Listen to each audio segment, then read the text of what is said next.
So welcome to our podcast, episode number 6. I think it's like 8. I think it's 6. I don't keep up with it. I don't know. Anyways, I'm your co-host Amir. I'm Gaurav, man. And today we have a special guest, Tom Baumann. So Tom Baumann is, so you can say hello, Tom. Hello, good morning, or evening, or afternoon, or in the middle of the night. It's all the same. To give it a little context, Tom Baumann is currently a university professor at UFE, University of Fraser Valley, just locally here in Abbotsford and Chilliwack. They're also in Mission as well. And Tom, right? Tom has, you have a master's degree in plant biology? No, in, I don't know what he has a master's degree. It's called plant science. Plant science. Plant science. Plant science has been teaching for close to 40 years. How long have we known each other? We've known each other for 9 years. Yeah, you should know this then. Oh, I don't know It's how long. horticulture and specialties berries. Specialties berries. Since I think it was 30 years ago. What decade was 30 years ago? 80s, right? 80s? 80s, yeah. I think 1988. That's when you were born. No, he was born in 94. Okay. It was Anyways, 1988, right? You've been teaching for decades. You have a lot of experience in agriculture, horticulture, but also what makes you professional and relative to businesses is that you have really good knowledge of the business industry and agriculture business. And that makes you really relative for local businesses within the Fraser Valley. So in my 9 years of knowing you, you've had a big influence on the agriculture industry in regards to how businesses provide a customer experience, regardless if it's what variety that they grow, how they grow the berries, where they distribute the berries, and that also has to do with how you educate your students as well. And when I went through the teaching program with Tom at UFE, and I did my BBA in agriculture management. So the first 2 years of that was in agriculture, and then also 6 months was in Holland, which you helped set up. But the first 2 years of going through was a lot of Tom's leadership in regards to what to study, what courses to take, how much time and who to pay attention to while during the courses, what teachers were known in the industry and what teachers had a reputation, etc. So there was a lot of guidance from Tom, and that was obviously very helpful. And so our relationship began that first class when you walked in. You said, "Welcome, class. This is fruit production or 101 fruit, and we'll be learning about fruit in essence." And I said, "All right, I like fruit. I grow strawberries." And I think strawberries is what you first touch on in that class. Absolutely. Yes, that's one of your first things you touch It's on. the It's the first crop that goes ripe. That's in the right. year. That's why. That's right. So I'm sure I missed a lot of things. So what else are you known for? Okay, how much time did we have? We can you have said? as long as you want. Okay. Yeah. 3-4 hours should be good enough. I'm ready. I have taught for a long time. I started actually in the army in Germany. Oh yeah. Teaching motorboat driving and maintenance of the machinery, especially the outboards, 75 horsepower Evinrude outboards. Okay. Took them completely apart, put them back together, taught all the students. How I got that job was that our superiors said, cross the Rhine River and delivered the troops to the other side safely under fire. So then they pulled me out later out of about 20 people that were driving the boats. They pulled me out and said, "Here, meet the general." And I'm going, "Oh God, what have I done now?" So general puts me there in front of him and says, "You stand right there." "Yes, sir," of course.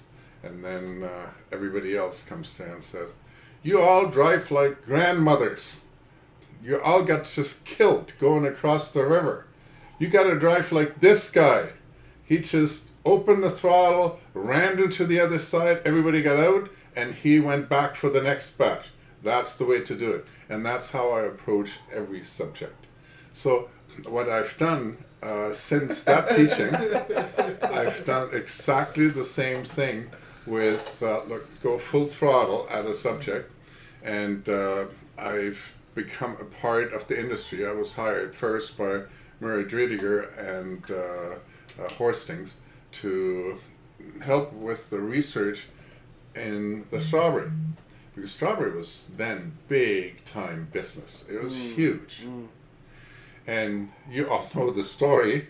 In the meantime, strawberries have become totally irrelevant because we can't compete on the processing market anymore worldwide, because we've got Eastern Europe, we've got South America throwing fruit on the market big time. So all we have is a fresh industry that's reasonably small, but very comfortable for us to run at a very high quality. And the same thing's happening now with raspberries. We're down to, from about 9,000 acres, 11,000 acres, we're down to about 2,000 acres now. And the price is just pathetic for Mexico, our product. It's crazy. Mexico, Central South America, very close to us, and it's usually U.S. companies that are in those countries and producing very high quality fruit that's competing with us on that same market. It's very easy to say, oh, they're competing with us, they have the cheap labor. Yes, they do. Yeah. They have less regulatory requirements. Yes, they do. And that's why we are on the negative side. Although our youth doesn't want to enter the agriculture industry because it's cold, it's miserable, it's dirty, it's, oh my God, we have to work 16-hour days. Are you kidding me? That's impossible. So looking at the two youngin' ones in front of me here, going like, I'm impressed that we have young people actually wanting to do that and doing it very well. So well done for you guys. And seek the education to run the show. When I was in that first class with you, there was like 15, 16 people in that class. Like nothing. 9 years ago, when I first took that first class, and I was like, holy, this is completely different than my other courses. Because at that time, I didn't know what degree I wanted to go towards, so I took a couple different types of courses, and agriculture was one of them. When I went to school, to university in Germany, didn't get any attention whatsoever, but what UFV does very well, do the small classes. However, those 15 have now grown to 50. Yes. And the strangest thing is, sitting especially with you guys here, 60% of them are directly from India, and that makes it in a way challenging, and in another way it makes it exciting for me because I can go worldwide with my examples rather than just being local.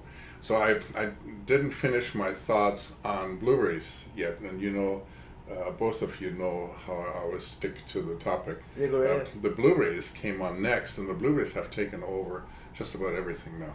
Here in the Fraser Valley, Vancouver Island, it's blueberry, and blueberry, which in itself is an issue, because we have over 33,000 acres of blueberries now, and our production is, we do good quality production, but our production is fairly low when you compare to other regions, like let's say Oregon, which is sort of the hotbed now, especially with Bernadine Strick being the major supplier of information to that industry. So blueberry, it's all about blueberry now. But then look at you guys. You're also dealing with grapes, which is a berry, of course. Yeah. Strawberries and raspberries, of course, not berries, technically speaking. Let's call them berries for now. They're drupes and they're like keens. Oh, look at he remembers I learned that my from food production. Well, that's new. I never knew you would do that. Drupes, drooplets, and a keens. Excellent. That's right. Excellent. And then we have blackberries, and somebody may say, why do you have blackberries? There are blackberries all over the bush. Yeah. Yes, but most of them are on the roadside. They're actually weeds. They have thorns. The ones that we cultivate usually do not have thorns. That's right. Although some varieties do have the thorns. We have other specialty crops such as haskaps. We've got, what are those red things? Goji berries, and a whole bunch of other little ones, but they don't make up the market. Very small. Most of the market now, Very and small. most of the growing is in blueberries. There's kiwi. We have kiwi here too. We do have kiwis. It's not been very successful because the California market just takes everything. Yeah. So, and we're marginal, except with global warming, global climate change, we're doing better and better and better at exotic crops. We're growing all sorts of things. Very interesting. Yeah. I expect we will be growing citrus, especially on Vancouver Island. We actually grow commercially citrus already.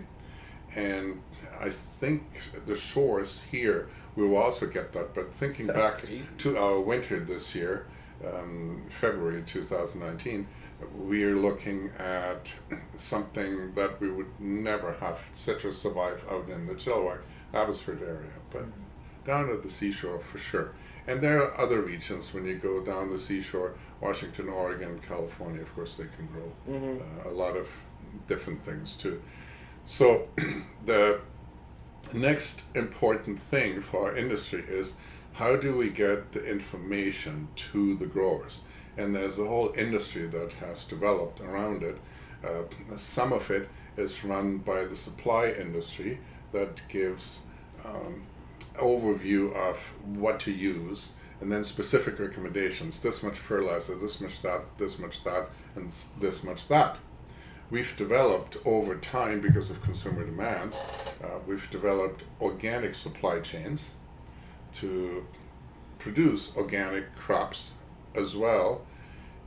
And about 10, 11 years ago, just when you went to university, all of a sudden spotted wing Drosophila, in future I'll refer to it as SWD, has come about, which has screwed us up completely. In layman terms, you got to describe what spotted wing Drosophila is. Spotted wing Drosophila, maybe I'll try to explain it to you, that'll work,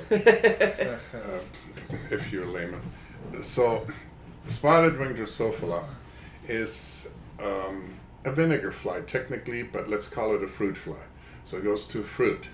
And as opposed to the regular fruit flies that go on fruit that is overripe, starting to rot, which is fine, we can cope with that. That thing that came to us from Japan via Hawaii, via California, and that took only 2 years to do that entire process. All of a sudden we had it everywhere. That thing goes in underdeveloped fruit. So it goes into the green, ripening pink fruit, and by the time we harvest it, there are already these tiny little white maggots wiggling at us. Inside the fruit. Inside the fruit, which is absolutely gross. Disgusting. When you look at the fresh market, when you look at yogurt, for instance, you don't want maggots floating on the top of your yogurt if fruit has been added to it. So there's a zero tolerance for that from the consumer. There's nothing wrong with it. You can eat a ton of those. Yeah, of course. I call it a protein enhanced fruit. A lot of consumers have. They just don't know it. I guarantee a lot of consumers have ate it. They just don't know it. Oh yeah, absolutely. 100%. Yeah. But if somebody sees it, people will freak. Yeah, because that's right. they don't know what it is, and that's why it's good you made me explain it. It's an overwhelming thing that has wrecked our what I call intense integrated pest management. We were almost gone completely away from any kind of insecticidal sprays. Yeah. So in the industry, what we use is we use herbicides to get rid of the weeds. That's right. That doesn't influence the fruit, doesn't influence the plant, etc. If it's done properly, no big deal. And then we have fungicides. If it rains like it is right now, the blooms are open for blueberries and for strawberries. And now we have rain coming. If we do not protect our flowers, you should actually be in the tractor doing that right now. Instead of sitting here because it's nice and clear outside and not very windy. Today, it's on my schedule for today. So we need to protect the flowers so the primary infection doesn't happen. This is at bloom time. This is when the infection happens, not later. If you protect it well during the bloom, no big deal. And we have very good chemicals available to us now that don't influence the bees, that don't influence, which is very important, of course, because we want to preserve our bees, otherwise there's no fruit.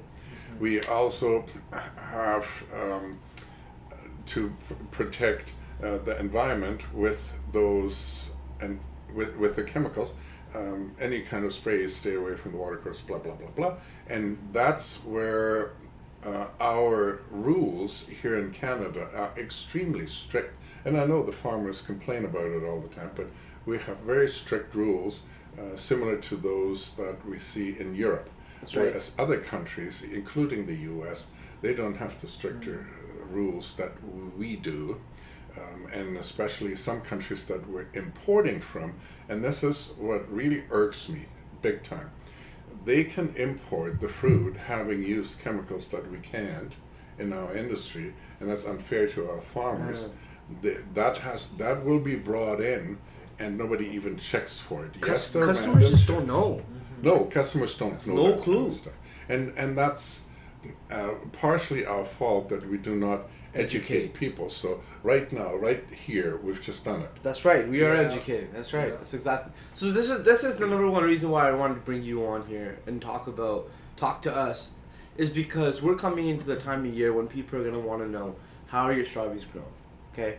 We focus a lot of our efforts in regards to our revenue that comes in at Man Farms on strawberry production. People just have some sort of affiliation that strawberries means summer. So when summer comes around, we see that strawberry, it's time to go out and do some berry picking and look at strawberries and take a bite out of it. And obviously, strawberries are sexy, they taste good, it's just nice, Strawberries are sexy. Of course they are. Of course. They have that. So, It was actually in history, it was called the love apple. the love apple. Yeah, it was actually the strawberry because it came in first and you gave it to your sweetheart, etc. Uh-huh. So it was actually quite sexy in history, and we've kind of lost that connection, unfortunately. Well, we're bringing it back. Yeah. Right now, you for personally, education. you Yeah, personally. 100%. Yeah. That's best marketing. So talking to you, you brought up a couple more main points, right? So SWD. When you bring up SWD, I know right away you're talking about pesticides and insecticides mainly, and then how we do crop control, and then that relating to the customers. They're totally unaware of those sides of the spectrum. Also, organic. Why is organic important? What's going on? And the second thing is IPM as a whole. What do people don't know about IPM, and why is organic such a big component in conventional, and then where should we be? Because like from my perspective, people look at, is this organic or not organic? That's all they ask, right? But there's other spectrums to the fruit. There's organic, there's people who don't know how to farm, and I would say there's people who are sustainable in the middle, who are using a mix of organic methods, who are using a mix of really, who are using non-organic sprays, and they all of a sudden have more tools in their tool belt to go into control, which are then it's reducing resistance because they're not applying the same pesticide over and over again. They're controlling their pesticides at a lower threshold or at the right threshold, so they're not building up pest populations. They're going out and because they're applying it's applying less. It's a negative impact. It's less of a negative impact for the environment, also for the humans.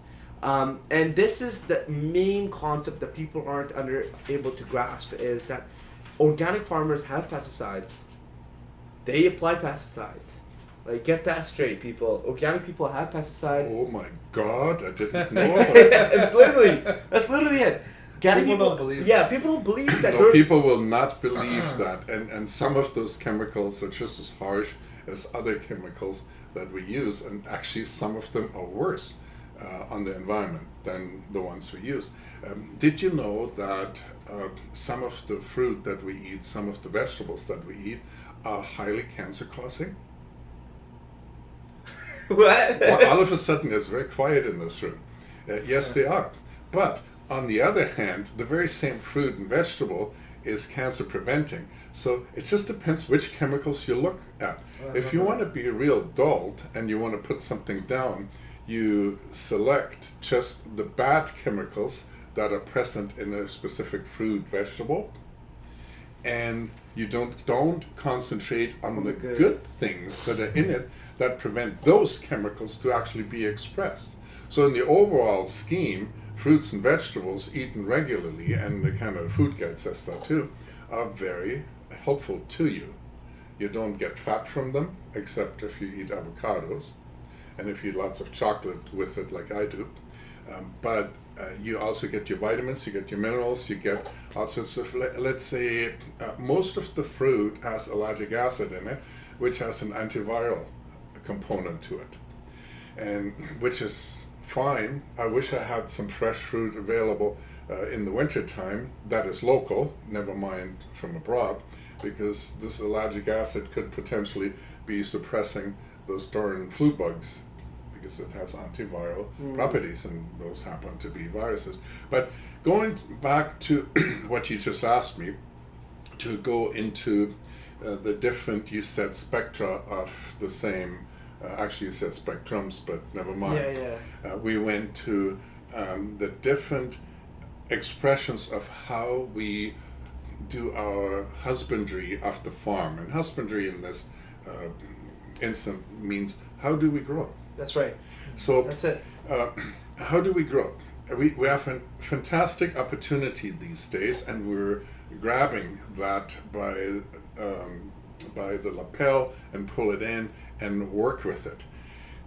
We've always had this consumer come to us and say, you need to grow organic, like people in the cave ages grew. People in Cuba grow because they have no access to chemicals, or didn't used to, thanks to the US embargo. That's how we should be doing this, all totally organic. Right? In the 50s, in the 60s, we had the Green Revolution. We ramped up our food production thanks to chemicals, 100 and 1,000-fold. So now people asked us, by the time the 70s, 80s, and the 90s rolled around, people asked us, let's go back to that time prior to the chemicals, because those chemicals are bad. Sure. And yes, some of the chemicals have been found retroactively to be less than beneficial to the environment. Perhaps not to us, you know. So now we're looking at going as green and as sustainable, and sustainable is a big word these days, and organic. However, there's one word that is even more powerful these days that the consumers are looking for than organic. Organic has been much abused because you grew your crop, you called it organic, and that was the end of it. Lots of fun, right?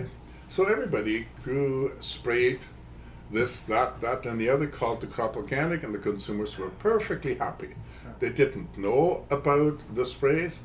They were doing organic. There was no regulation.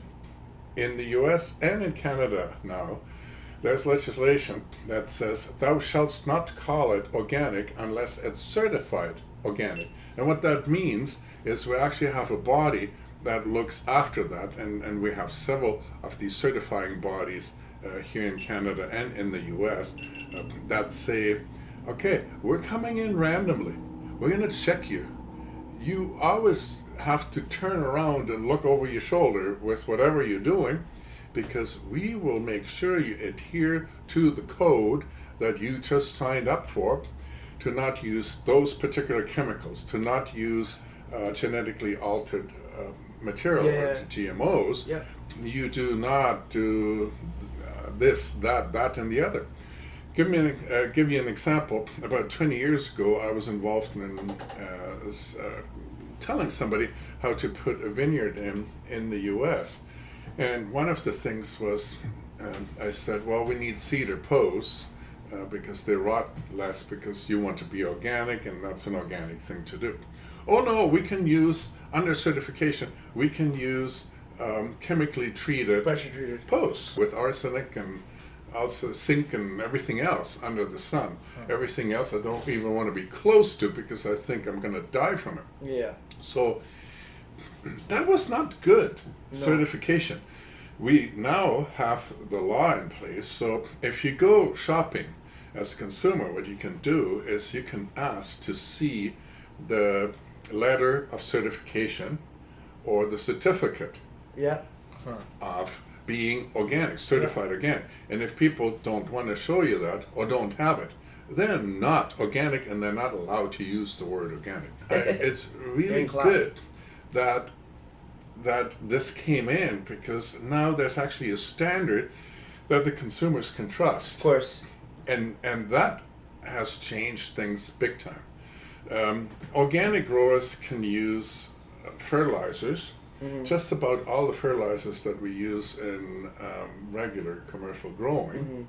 Conventional, it's called, conventionally. Conventional. So we now look at the difference between organic and conventional getting smaller and smaller and smaller as the conventional side is incorporating, and you said that a little while ago. You said very clearly that we're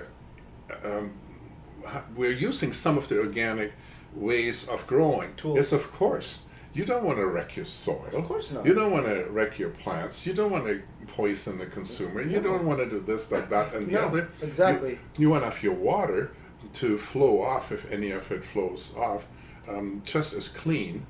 You don't want to contaminate the underground. For sure. You want to do this. You're the next generation of your parents. So you're third generation now, farmers, which means the previous generation haven't wrecked the soil, haven't wrecked your business, and you are not going to do that either. In fact, you're doing it better and better and better. And this is where my hope is, that organic and conventional will merge eventually. There will be a toolbox that's greater than what we have now for organic production.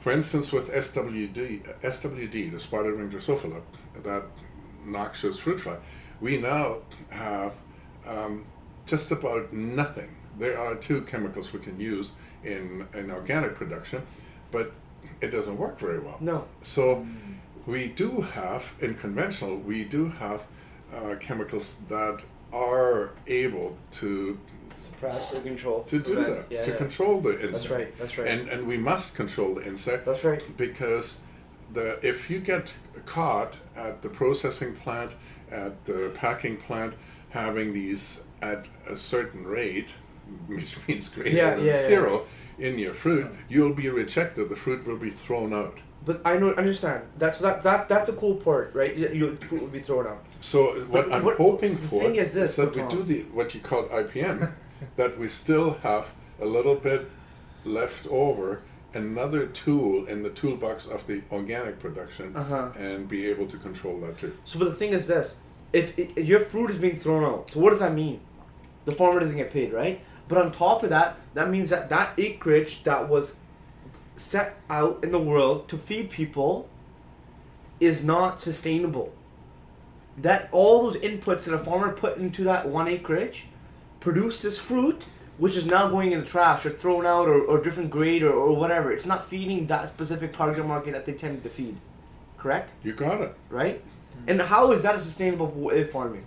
It is not. Exactly. And if we go further to that, if we today want to produce all of our food organically, at least in the Western world, there will be no more food. Gaurav, you had some comments. I'm not sure why you're waving your hands. What I always say to consumers, especially at farmers markets, is that we're spoiled. We're spoiled to have organic food because we can afford it. But the thing with organic food, you're not producing as much fruit. That's right. Whereas if you go vegetables. Exactly, right? Yeah. If you go to the third world countries, using organic and using conventional and GMOs, you can feed more people at the end of the day, right? And we can make people live healthier. For instance, with the GMO rice that has vitamins added to it naturally by changing one tiny little gene. Yeah. So how can we say to these people, well, we're not doing this anymore. You eat the white rice and you die, or you live sickly. Yeah. And your lifetime goes from a potential of 70 years to a potential of 22 years or less. So that's kind of rude, right, isn't it? And for us, what if we produced all of our food not conventionally anymore, but we produce it mostly organic, as we do now, that smallest portion of all, organically, and the food prices ratchet up by, let's say, 50. Let's just say 50%. Never mind double, which is probably closer to the truth. Yeah, that is. But let's say 50%. Go to the markets and compare. yourselves, and then you find out how much more it costs. Yeah. So, what are we now saying to the poor people, to the people that cannot afford buying this? And what if somebody in Yaletown goes and buys organic food all the time and feels really good about it? They're all thin, they're working out all the time. What does that say to the person that's on the street and living in a tent and cannot afford this stuff? What are you doing there? Are you saying you're less than me? So this is what really irks me here in this, because organic production, because of the potential of loss, because of extra labor, because of extra this, that, and the other, will necessarily cost more. Now, I've got a great story for you guys. But those are facts, though. Well, let's well, touch that's on that real clear. quick. 100%. It's a Yeah. fact. 100%. So like I don't know what the percentage here is, okay? But if you go say there's three. Let's go back to the spectrum.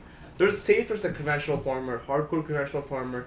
He's out there spraying based off of PHIs, pre-harvest intervals, and he's spraying as often as he can to make sure that he has zero pest presence inside his field, right? You could say maybe he's going to retain, I don't know, 90% of his crop.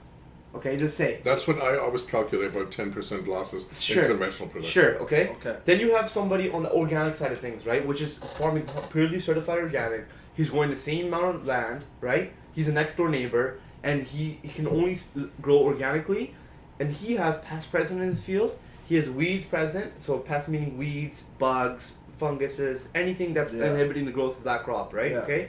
And then you could say, I don't know, what do you think, how much of his crop that he's yielding? Viable crop. On the fully organic, Fully certified organic side, Yeah. it's anywhere from 99% to 0. What does that give you an average? 50%. About 50-60%. Yeah.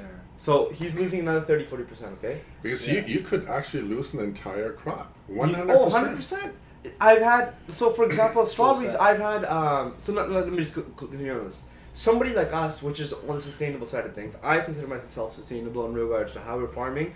We use trickle irrigation. We're out there. These are a lot of things that all farmers So use. you save water. So we save water, right? A lot of things that all these farmers use, but we make it a mandatory thing for us to do. We use trickle irrigation. We use sprays with as low as pre-harvest intervals as possible. We go out there and we spray as less as possible. We always alternate the group of pesticides that we're spraying. Groups meaning the mode of action of each pesticide and how it functions. For example, if you have the spotted fig Drosophila and you have 5 different pesticides, if you're spraying the same pesticide over and over again, say pesticide A over and over again, it builds resistance. But if you're alternating which pesticide you're using, so they're all 5 different groups, and It's like a vaccine. exactly, it's not acting the same way. It's like taking a Tylenol. Yeah. It's not working the same way, and then that spotted wing Drosophila pest is not getting used to that pesticide, and because of that, you're able to effectively control it over and over and over again because you're using it in different ways, right? Where organic farmers, they only have maybe 1 or 2 different types of controls, and because of that, they're applying the same pesticide over and over again. They're building up resistance.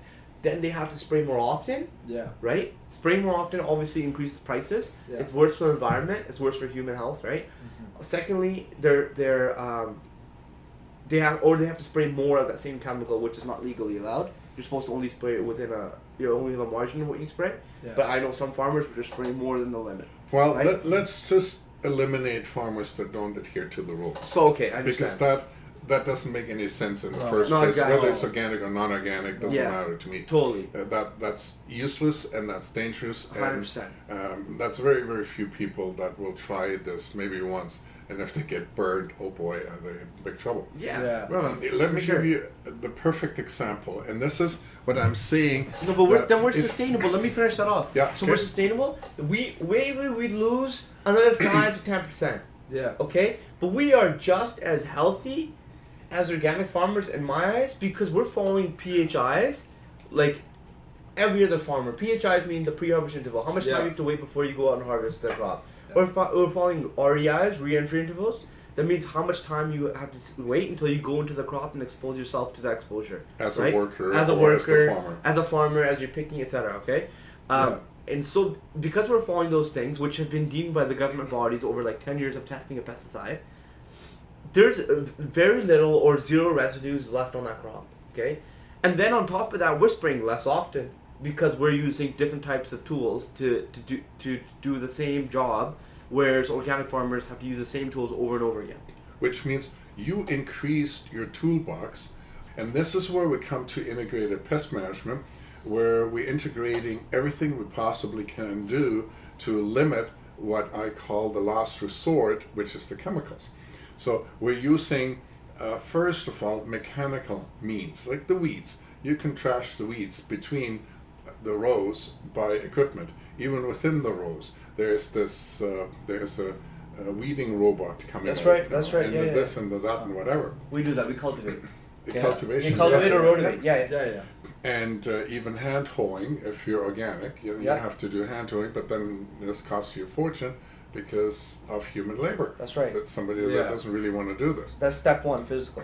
And after physical has been exhausted, you're doing all of these good things. So you keep pests under control. You keep, like with pests again, Weeds. fungi, Yeah. bacteria, viruses, Insects. any of those, Yeah. and then the insects and the weeds. So we always lump those together. So that helps in keeping certain things under control. That's about 90% of Oh, the of stuff course. that we need to do. Yeah. And then another 9.9% is that we use beneficial insects. We actually purchase them in, put them out into our fields or in the orchards, and they do the work for us by either parasitizing or eating the bad insects. Yeah. And there's an issue with that, and that again relates to the consumer not having enough knowledge.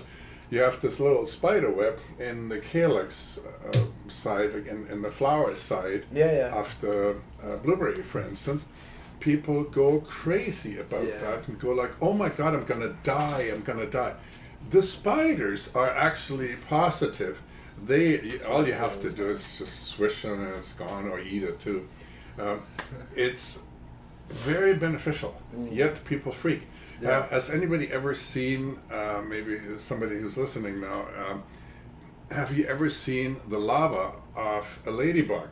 It looks like a little, very colorful black and orange striped alligator walking around. And people freak Yeah. on me all the time, Yeah, phone yeah, me up, yeah. "What is this? What is this?" And I'm going, "This is the most wonderful thing you can possibly have, That's because right. it's eating all the aphids and all the other bad It's bugs." a good environment for it. So this is really good stuff. So we need to have more consumer awareness of that stuff. So if we find some of those beneficial insects there, it's not a bad thing. It's like you should have a big smile on your face, because that's a good thing. That's right. That Yeah. shows you that we didn't use chemicals, but we actually used the good bugs. So that's the second step. So we did first the physical, then the biological, and now we're getting to the last resort. We go into chemical. And with the chemicals, we go use chemicals that are registered for organic production, soft chemicals beyond that, and then only when we absolutely have to, and we can do spot treatments, and rather than doing the whole field, only the hot spots, because we walk the fields, we right. drive the fields, we check whether we have something. In the good old days, in the 60s and the 70s, you sprayed according to what day it was on the calendar. Now, we do the applications only if we must. Scouting. And through scouting, we go through the fields, which is fantastic. So, and here's my great story, and this is the most wonderful thing that happened to me at a conference down in Monterey, California. I'm at the conference, and it's about blackberries and raspberries. Sitting in there, I'm listening to these talks, and I don't know, it was fate that got me into the organic session. I did never attend an organic session. So I walked into that and I sat down, and first I had some hippie with curly hair giving a talk on organic production, and I just about got up and left, because that was about as bad as I've ever heard it. And that's that lifestyle organic. Oh yeah. Kind of, let's not do anything, let's Yeah. let Mother Nature take care of everything. Sure. That was bad. Then came this older fellow on from Washington State, and he gave a similar talk. And most of it had absolutely no scientific grounding. And I was just horrified. And I actually got up and I was ready to leave. They walked onto the stage and they were introduced, and I'm going, well, I'll listen to one more. And I sat down. And a good thing I did sit down, because they had several thousand acres under production, under strict organically certified production. They were a commercial outfit. They were cleanly shaven, dressed, and everything else. They represented a big, huge company. And they told everybody how this can be done in a commercial fashion. And what they do, sometimes a crop just would die, so they take it out of organic and sell it as conventionally produced. Which I like this concept. Wow. So there is a merging of the regular That's farming crazy. and the organic farming. And when these guys were done, we had a break. I walked up to them, shook their hands, and I said, "What's going on?" I'm going, "The best ever talk I heard, best ever representation on organic production. You finally made me believer in organic production." Because that's the way it should be done. That's insane. It shouldn't be a lifestyle, No. but it should be one other way of Us to producing. feed the world. Yeah. And this is what you guys here strive for also. That's it. That's essentially what we do. We use majority organic methods. Then a time comes, okay, the soft pesticides aren't working. We have to make a call. Are we interested in losing this 3 acres of strawberries, or are we interested in growing a viable crop and producing that and then selling it to our customers? And as you know? you said earlier, are you interested in shutting down the farm market for 3 weeks because you don't have a crop, and lose every single customer? Yeah, what- Because they're not going to come back. No, and it's not like that. Like, you know, it's very interesting that you said this couple or this 2 guys were able to grow thousands of acres. By the way, they were not a couple. Sorry, there were just a couple of guys. But then I don't think that we would be able to initially say, okay, these are one plot of land. Wait, we can take this and we can see how far it goes, and if we have to spray, it'll go conventional. But then we'll still be certified organic because we'll have this other portion of land. Because then with that, you have to have flexibility. Yeah. You have to have land availability and be able to, you know, do these things, which comes with scalable. When you have more areas to do these things, you know. And what we just talked about is a very, very positive message. Yes. This is about as good as it gets, and we're at this point where we're merging this, and that's why organic is becoming less and less of a selling point in itself, because the conventional industry is encroaching further and further toward that goal of the organic production. But the word, and I told you there was another way of marketing these days that is more important than organic or conventional or anything else, that you know you're a farmer. It's local. That's the big thing these days. People want to know that you have a local farm. That's why you guys here at My Farms, you are so successful, because people can come in and shake your hand and ask you questions and say, "Man, this is good," or "Why is the crop not so plentiful this year? This year the prices are higher." 100%. You can explain it. You're on TV, you're on radio, you're on podcasts, you're on everywhere else, and you're explaining things. And this is what we must do constantly: update the consumers what's going on, so that people that don't know anything about it, when they start talking, they're cut off. Because people don't want to listen to them. And there are a lot of people that talk from the side of their mouth because they really don't have the education. I'm sure they have good intentions, but it sure comes out the wrong way. No, of course. And what I'm looking for more than anybody else, I'm looking for the scientific background of everything. If this is facts, if the facts are based on bullshit, it doesn't do anything for me. Of course. If the facts are there and they're grounded on studies, they're grounded on logic, I can live with it. And then maybe I'll do a little experiment in figuring out if they're actually talking about the right thing. And in the meantime, we're keeping on as industries. We have organizations where our industry comes together and moves forward, not just the marketing, but also on the science of the things, together with the universities, with the extension services, both in the US and Canada, where we have, for instance, the BC Strawberry Growers Association. They hired me. That was my first job. And the BC Raspberry Growers Association existed. Now they do the lobbying, but what we have as an organization is Raspberry Industry Development Council. And then we have the BC Blueberry Council. And the similar organizations exist in Washington, Oregon, and California, and everywhere else. And we actually work together. Here in the West Coast, we work together like we're one region with the US growers.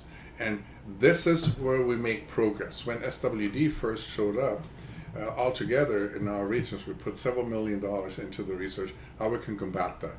And we may eventually find something that doesn't require any kind of pesticides anymore for the SWD. We're on our way of doing that. I'm actually quite positive that we will. But in the meantime, we got to save our crops. We want to make sure our food is safe, of course. And I'm very positive about Canadian food, but not so much about food that comes from other regions.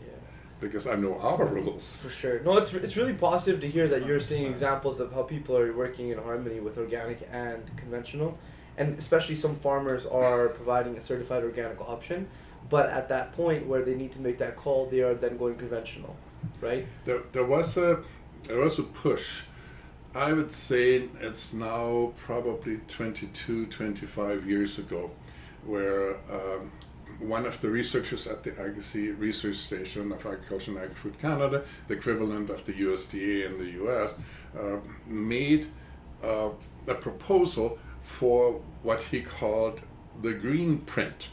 Instead of having a blueprint for a house or a shed or whatever, you have a green print, and the green print lays out how we can all, organic, non-organic, integrated pest management, no spray or whatever you call yourself, where we can all plot toward a scheme that we almost are there right now. I wish we would have done it back then already, and call this the green print, lay out where we want to be in the future and how to get there. And we've done it. It never got any traction with anybody, but it happened anyway, because the consumers are demanding that we do it, and we have to respond. We don't have to respond to hype and to somebody that sits literally in their mother's basement and goes and says nasty things about everything. Is really negative, but we have to respond to reasonable demands. Do you so another different topic? Do you think that education is important? Do you think post-secondary education is important for people to do? Is what? Post-secondary education is important. Coming from university education. You'll be quite surprised to hear my answer to that. I'm interested because I never asked you this question outright. You'll be quite surprised to hear that. When somebody has a PhD, what does that mean? They're a doctor. They've done a lot of studying. That's right. Possibly book studies and this and that. They've done some research for their thesis, etc., etc. Does that mean it's applicable to the industry? No.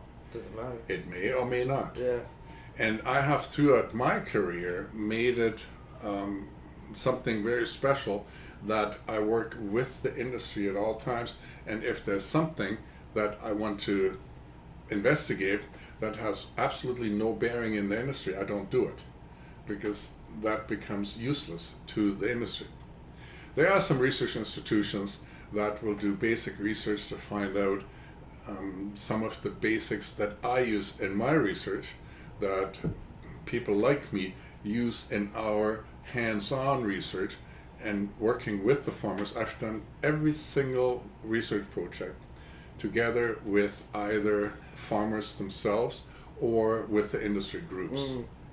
And if people can't do that, I was invited 32 years ago to attend a faculty meeting at UBC as a graduate student. And I went to the faculty meeting. Man, was I ever intimidated by all those professors sitting there. Mm-hmm. Now I'm one myself. I guess I'm intimidating too. Well, I was somehow. intimidated at the one that we sat down See? with all those, all of you guys from UFE, and when you had that discussion, and I represented the grads that went to It's all scary, right? It was, of course. So I sat in there and I said to the faculty, the department head put me up to this, and I said to the faculty, you must work with the growers associations. If you're sitting in your ivory tower, you do your research back there with absolutely no connection to the industry. You don't even know what questions to ask. Yeah. And the department head was extremely thrilled with me for doing that. He was the dean at that time, not just the department head, but he was the dean. And he drove me back after the faculty meeting, drove me back to do my own schooling again. And he said, did you notice they were all not listening? Well, they're all gone now. They're all either retired or they didn't keep on teaching and doing research because their research was irrelevant. New people have taken over, mostly younger people, and they're doing it. They're connecting with the industry. And that's the same at UFE. I'm trying in our department, if somebody doesn't do research that's immediately relevant to industry, I discourage them as much as possible or help them to get to the point where it makes a difference. If you talk with industry about some of that esoteric research that goes on, they will roll their eyes. We have this fantastic outlet, and every state in the U.S. and every single province in British Columbia and in Canada has that too. We've got a show where we teach the farmers what's new, and we call that the Lower Mainland Horticulture Improvement Association Annual Grower Short Course. That's a mouthful. So we all gather together. There are 800 farmers there, and they're getting in different rooms. They're getting taught what's new, and they speak themselves. This is also a rather new kind of development that the farmers teach farmers from their experience, and it's all hands-on. And this is how we disseminate that. I bring my students to it, and this is the way this should be done. And we need to do more of that. Collaboration. If you go further, we need to do more of that with the consumers too. So are you saying that post-secondary university is applicable as long as that you are focusing your time on something which is meaningful for the industry you're focusing on? Correct. And that's for the professors, the employees, etc. But now the last point is, and this is I think where your question originally went, is what about, for me, studying? That's right. Do I need an education? First of all, we can all agree you need an education. You need to have grade 12, of course. Sure. And you should go further. If it's a certificate of some kind of 9 months or a year or something like that, you have your welding certificate, you've got your mechanics, you've got your this, that, and the other. By the way, this is where there are going to be great jobs as I'm retiring and I sit on the money. And there are a lot of people that have those skills as electrician, as plumber, etc. I'm in need of that because I can't do this. I'm dumb when it comes to that. I know my agriculture, but not that. So there are great jobs there. Just building boats. But let's just say in agriculture, do we need more people that are educated at a higher level, at the university level, that have done research, people that have done a 1-year certificate, a 2-year diploma, or a 4-year degree, or then even a master's degree after that, or a PhD? Yes, yes, and yes. Does it have to be sticky, formal, have to be in a brick building? No, absolutely not.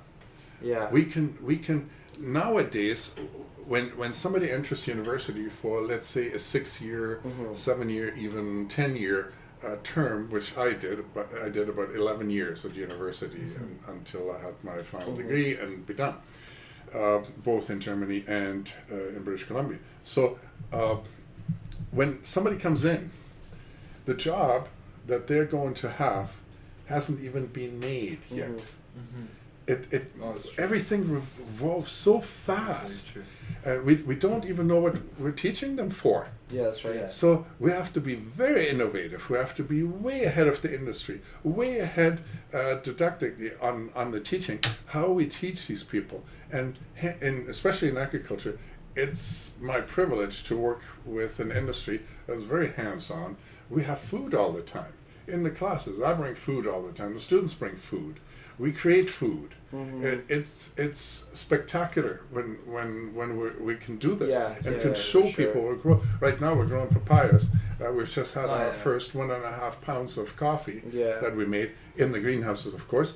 But maybe that's the thing of the future, that we course. can grow everything Of local course. without that carbon footprint that we're so worried about, Yeah. and not shipping it by airplane from Timbuktu, literally, to us over here. That would be more dates from Timbuktu, but never mind, we can grow dates here too. Is it reasonable to do that? Sometimes I say, no, this costs us way too much. Then one of those papayas is $50. But if you want a ripe papaya, you'd pay $50. Yeah. Some of the stuff that we get here, because it has to travel so long, just doesn't have the flavor as if you picked it right off the bush or whatever. So when we do the education right, we do online, we do distance education, we send people to other countries, such as you went, and for your business degree and for running your own business here, being in Holland for a year was, you came back a changed man. Of course. Yeah. It was spectacular to see the change in all four of you that went, because you went to Eastern Europe, you went to Western Europe. Of course, yeah. You went travel, to you expose yourself to new Italy, etc., perspectives. etc. Yeah. Europe, going from here, if you drove from here to Toronto, you can visit every single European country in that same time frame and the same distance. And that's what you did. That's true. And that was so spectacular.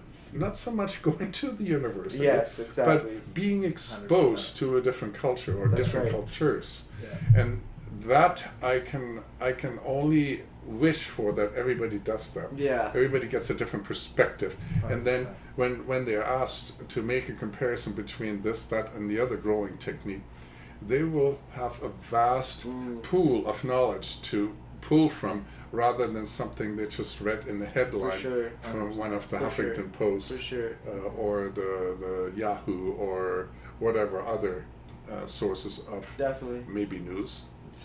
I think the education is. What do you think, Gaurav? Education's good. You can do anything you do in university. You can use Google or YouTube. Right? No, for sure. The difference is you're exposing yourself to professors and different students that you can collab with, right? You can also do that over Google and YouTube. Yeah. But the biggest thing for me for university was I got to talk to professors and build those relationships, and those are benefiting me now. Yeah. Versus other students will just study, and they don't really collaborate, you know. And also university, I feel like it teaches you discipline, right? Because you have to do these things all the time. Get things done. Depends what kind of professor you have. No, for sure, 100%, right? And I think somebody could say that they're disciplined, right, and they still don't need those things. I think someone could say that they're a good networker, and none of those things matter, 100%. right? But I do think that from a perspective of someone that goes through 4-year program and that focuses on a specific industry, say it's for business perspective, right? Yeah. You are exposed to all of the boundaries of a business. You know, all the areas of business within that 4-year period true. that you're gonna learn over those next 40 years. That's true. You know, of being in your own business, but you're exposed to it already. Yeah. So because of that, you have like, oh yeah, I think I learned that this class. Oh yeah, I remember this. Oh, I think I know a bit about this. You already know it when those things come in and approach you in your real life. Yeah. And so then you already have some sort of foundation to kind of stand on. Yeah. And somewhere to kind of already look, and it gives you a bit of like insight, you know, into the problems you're gonna have on a day-to-day basis. Because like 100%. now, even in our business, when like economics comes up, like I remember back to that 2 economic classes that I took because I took a managerial degree, right? Yeah. And like those things matter because, to be honest, like no one really needs to know if you're a manager or like a high-level CEO. You don't really need to know how all the accounting works. You don't really need to No, not at know all. all exactly how the economics work in a depth detail, but you need to understand the gist of it. You have to understand how it works on a whole You can't just avoid macro perspective. You Yeah. can't avoid it. Yeah. And either that you're going to learn that from your university education and take it in and soak it in and have it already in your brain and access it, or you're going to learn it on your day-to-day basis and you're going to have to spend your time to learn it. 100%. I had the pleasure of working with professors like Dr. George Eaton, who taught me you're allowed to make mistakes. Try everything Yeah. out here at university. Make your mistakes now, Yeah. so you don't make them later Yeah, that's when a it good really point. counts. 100%. Yeah. And in term papers, in exams, in class, asking stupid questions. Yes, there are stupid Yeah. questions, Yeah, but they yeah. all need to be asked, because what is a stupid question to me may not be a stupid question That's to right. you or anybody 100%. else. And that's why they all need to be asked, and that's why generally we're supposed to say there is no stupid question. Boy, believe me, there are stupid questions. But they all need to be asked, because that is where people make mistakes. And if they ask that question, get a decent answer back, they will never make that mistake That's again. right. That's And true. that is what this is. It's the stimulation of your brain that you call it collaborations, you call it networking, whatever you want to. Social media is fine, but the Yeah. vagaries of social media, the propagation of nonsense, is tremendous Yeah. on the social media side. Look at, we could say anything here that we wanted to, and some people may actually take it serious. That's right. Yeah. And that's why here in this blog we're trying to be very careful what we say and make sure it's based on reality Yeah. and not some sort of conjecture, Sure. wild guesses. Yeah. And this is what you do at university. You figure out, okay, this is what I think this is. What could be the other side? And that's another student takes that. And then you discuss it. And the professor is supposed to guide that conversation. That's all a professor does. Yeah. The professor, in the end, is not a specialist about everything. That's right. impossible. That's Nobody can true. do that. But the professor has, again, like you said, the CEO has that high level view and is able to bring that conversation to a level where it makes sense, where everybody can grow. And that's what the post-secondary education is all about. Yeah. And if we have examples of somebody making like $1 zillion and they didn't go to school, that was fine then. Try that now. Yeah, It's no, very, yeah. very difficult. Yeah. It's very difficult to get your first job without an education. Everybody wants to be an entrepreneur now, Tom. So I think a lot of people would 100%. disagree with you. They'd say that they could just go through, because that's what we're hearing, right, on social media, etc., and some of our friend circles, like school's pointless, because a lot of our friends or people that are younger than me or people that I did go through to high school with, they were just put through university because their parents wanted them to go to university. And so then they went through three different parts, criminology, business, and what else was it? Accounting. Accounting, yeah. HR. But it's criminology and business is mostly what people did, marketing maybe. But that's literally just because their parents put them through. Yeah. That's and, it. And I understand that, and I get that all the time too. If you do not need a post-secondary Yeah. education if you're incredibly self-motivated and disciplined. You can do it yourself. Who is? Very few people. Yeah. Will everybody get up at 6 o'clock in the morning and by 7 o'clock sit there and do an 8-hour, 12-hour, 14-hour learning day No. for 5-6 days a week? No. No. And that's what the structure of the university education will help you out. That's right. To be in that. And university is not for everybody. No, it's not. Absolutely Yeah. not. There are people that are perfectly happy to do jobs that are repetitive and what usually people call menial. I don't call them menial because everybody has something that they're good at. And people can do those jobs. I wouldn't want to do those jobs. There are a lot of jobs I see on a daily basis. Like I drive to a construction zone and somebody's holding that sign up. I couldn't do that. I'm glad for them to have a job, Of course. but I couldn't do that job. I'd Yeah. get bored after about 30 seconds. Yeah. So it depends who you are. And I was bored throughout school, all the way from kindergarten to postgraduate work. Yeah. I was bored all the time because I was way ahead of the instructors / professors. But you know, it was still good for me to be in there. Yeah, And by the way, being in the army for 15 months, having to go there, and I was also very bored there, and I was just horrified of how much stupidity exists. It was a good experience in the end because I learned a whole bunch of things. Plus, I was exposed to the other side of teaching where nobody wants to learn anything, and you still teach people. And I became an officer within the 15 months, which is unusual, but I actually was put in a teaching position, and a hands-on teaching position. And this is where I discovered I'm actually good for that. So it was a good thing that I did that. On my own, I would have never discovered that. I'm a total introvert, believe it or not. And that being exposed to all of these things made me being able to function as an extrovert, although I'm an introvert. Yeah. I just want to ask. Go ahead. Going back to organic and conventional, you mentioned that you use physical, biological, and chemical. You mentioned on the physical side of things, you have to have more labor to do your agriculture, per se, and that affects GDP because you're paying foreign workers versus because now less and less local workers want to work in agriculture, which you touched on, because people from India, Mexico, and Kenya, everywhere, others, they're working in agriculture now. Also with everybody losing raspberries and strawberries, you're going to Mexico, you're going to all these places, and that's affecting GDP, right? And then we've lost crops because of the labor. There's some aspects of agriculture that cannot be done by machines, although we're mechanizing everything we possibly can. We now have drones, we have robots, we've got things that just work all night while we sleep, and which is a great thing, but they cost a fortune and they take jobs away. But and I agree with you that having to bring in foreign workers, the President of the United States has suggested to close the border to Mexico.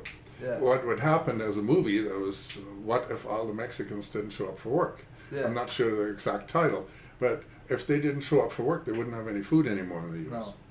So there's a whole bunch of stuff related to this. Can we mechanize everything? Today, you have a 10-hectare greenhouse range. For those of you that can't do hectare, which is in the greenhouse industry, it's 25 acres. Give or take. Let's say 25 acres. Okay. We've got one person that can run that entire greenhouse, and they only bring in a crew for harvesting. That's right. Or for maybe putting up strings or something like that. But one person can do the whole thing because everything can be mechanized. Everything. But what happens if anything in that machinery goes wrong? We're all done in. What if we ever had an electromagnetic pulse from the sun, let's say solar wind coming, and the computers didn't work for a day or a week, all knocked out? We'd be so screwed. Well, let's not talk about the apocalypse now, but like Gaurav, what you said, very important that, yes, we're creating a lot of activity, business activity, trading activity, etc. within agriculture. And agriculture, strangely enough, has become the forefront of new technology. Agriculture always used to be frowned upon as the ugly, boring cousin of all other areas. And in business we do this, we have this new app and this new program and this new computer and everything else, and we have that in the restaurant business and this and that, whatever. And agriculture was always like basically shoveling shit was the usual thing. That's what you did, and pushing the broom. Now it's long gone. We're now on the forefront. Society. In Australia, we've got drone flying overhead, directing driverless tractors with implements Yeah. way out in the outback doing agriculture. That's crazy. There's not a person around. There's somebody sitting at a remote office looking at things. Yeah. And then again, that has to be repaired, has to be maintained or first put into production by somebody. And this is where we at UFE brought in a new program, again, to fulfill the needs of industry in a job that didn't exist. Yeah. And we thankfully, we had the foresight to do it, and that's an automation technician. That's crazy. Somebody that looks after that automation. Yeah. So the new jobs, they are high-paid jobs. Always. They are very high level of intelligence and knowledge, For sure. and people are loving this stuff. Yeah. I've now taught 3 courses, the introduction to agriculture for these technicians that mostly concern themselves with Automation. doohickeys and thingamadoohickeys and jiggies and whatever. And I don't even understand what they're talking about, but I introduce them to the agriculture environment, the dust, the rain, the fertilizer, the acids, the whatever we have in agriculture, so they understand what environment they'll be working in and how the machinery has to function under the conditions we have, sometimes very harsh conditions, let's say, in the greenhouse. Of course. And they respond to it beautifully. I'm so proud of them. Some of them now won awards in competition, etc. And that's where it's all about, to stimulate the brain, to stimulate you into loving your job. Because if you don't love your job, what's the point in doing it? You can't just get out of one day and say you want to do that. You have to have some sort of education to really be technical in that sense. Yeah. And again, yes, it can that's be done more trade-based. but that's 0.01% of the population. That's trades. Well, you're gonna get rid of jobs, but there's always gonna be new things. Like based on history, like there was the revolution that happened in the 1900s, where you had industrial revolution. You lost a bunch of jobs, but those workers became different specialists, and that's what's gonna continue happening, right? Just based on history, that's always happened, and there's going to be more and more technology. Well, look all the way back to the invention of the steam engine. Yeah. All the way to what we have now. Yeah. Can you believe that I started my life with a rotary dial phone? You don't even know what that is. Yeah. And airplanes, that was very unusual to fly. And nowadays you just jump in the airplane and go somewhere really rapidly. To your wedding in Mexico, right? Yeah. Shall we invite everybody? Anyway, so yes, we keep on evolving. Yeah. I wrote an article in Modern Agriculture magazine, which actually came out of, Amir, you were involved in this, in the birthing of that magazine. That still exists, and I write a column every single time in it. And I wrote one article on the science and technology, and nowadays the farm gets run out of a truck remotely by cell phone or pad, iPad or something similar. This is how you can now order a part in China or in Russia from your truck. You can compare prices, order it, and then you don't have to worry about it the rest of the day. You have access to everything. Essentially. And the whole time, 24/7. All of our stuff is ordered off Amazon. Which again, there are jobs there. Increases productivity at the end of the day. Absolutely, it does increase productivity, and that's why we keep on ratcheting up our standard of living. But unfortunately, you're leaving some people behind, and that's the unfortunate thing, that people that either are unwilling or incapable to follow us into this. I'm from the dinosaur age, but I'm still loving this new technology. Just like right now, we're recording something that many years ago, not so many years ago, 20 years ago, you wouldn't have ever thought about doing this. Social media was not a thing. Exactly. And sometimes I think I wish it wasn't, but because there's so much nonsense on social media. Look at the Kardashians; they would have never been so popular No, it's if course. it wasn't for social media. So Right. let's do that for agriculture. Let's Yeah. make agriculture sexy and interesting. Tom thinks the Yeah. Kardashians are sexy. Yeah. We'll cut it on that note. How about Yeah, that? let's do it. Okay, thank you very much, Tom. I really appreciate your time. You're welcome. Thank you very for your much. good questions. That's good. Yeah. No, we really did dissect organic. We really did dissect education because that was kind of interesting to hear that Yeah. side of things. So that's awesome. All right, guys. See you later. Thank you for listening to our podcast. In See the you guys morning, later. afternoon, or evening. Yeah, whatever time of day it is, wherever you are in the world. So we'll talk to you later, guys. See you later. Cheers. Bye.